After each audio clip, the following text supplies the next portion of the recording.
Kids Comics, Silver-haired Bronze Age babe here, yakking about her comic book collection, and today I'd like to talk about this story from World's Finest featuring Superman and the Teen Titans. But before I talk about this story, I want to mention this story.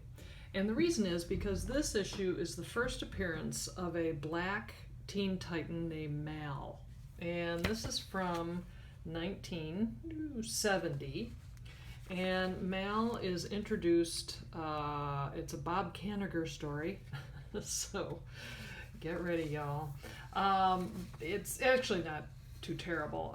He is basically, the Teen Titans appreciate his ability to help them get out of a scrape, and they ask him to join, and he does. And he and the character of Lilith, the psychic,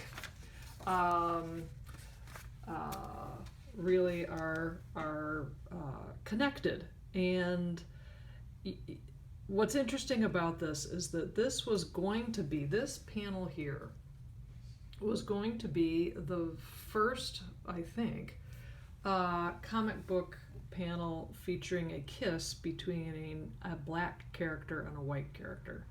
But what I read was that Carmine Infantino chickened out at the last minute. And so it's not really a kiss, but a weird hug, and it's taking place at night so that you can't really tell what it is.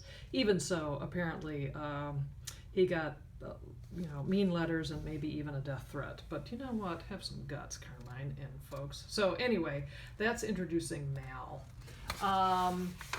The story in this book is a very typical attempt by the folks at DC to be relevant and talk about social issues featuring the young kids. This is a story that's written by Steve Skeates, or Skates, I don't know how you pronounce his name. But anyway, the Teen Titans are in a town called Fairville. But actually, the Teen Titans are not behaving in ways that you would expect.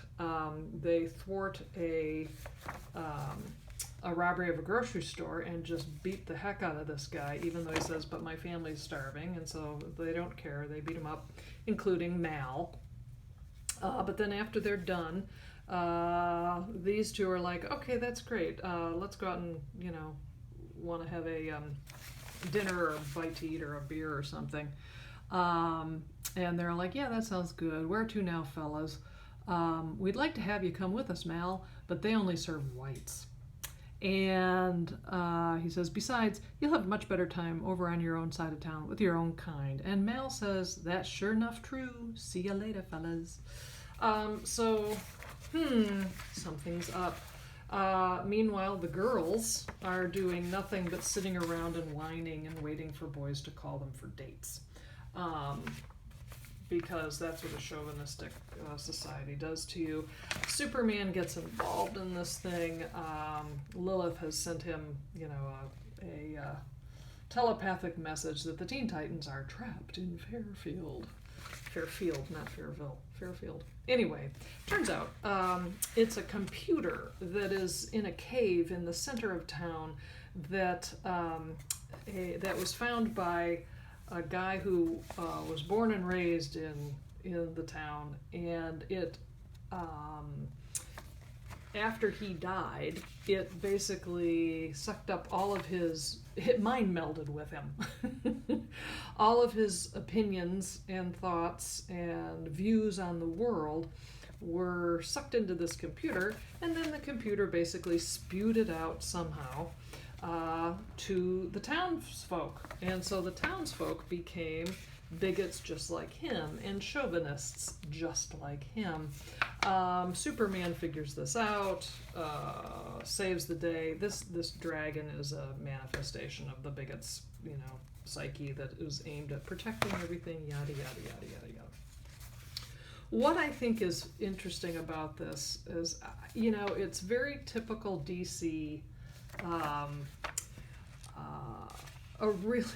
a nice attempt to try and deal with the social issues of the time, but also completely tone deaf, particularly relative to race. The girls get it kind of badly, but the character of Mal is he is treated remarkably badly throughout this entire thing until Superman solves it and saves the day.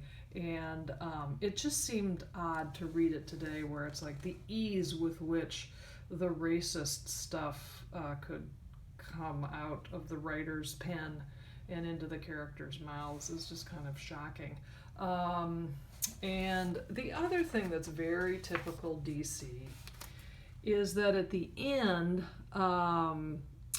where they're talking about he was a racist, and so he was a chauvinist, and he was a law and order freak, and that's why we were trashing the guy who stole the groceries, blah blah blah. But at the end of it, Superman says, yeah, but finally he really loved his hometown and wanted everyone else to love it too. And the girls say, well, that's why we liked him so much and wanted to settle down. He was a lot of things, but then I guess we all are. It's really easy for the comic book folks back then to not have quite the imagination to look at situations from a systemic point of view.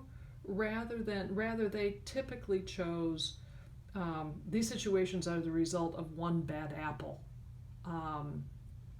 And so, yes, it's a good effort, but when you look back at it today, you kind of see a lack of imagination, I think. So there you go. There's a story from World's Finest. This is from number 205 with the Teen Titans. Well, thanks so much for stopping by. I'll see you next time.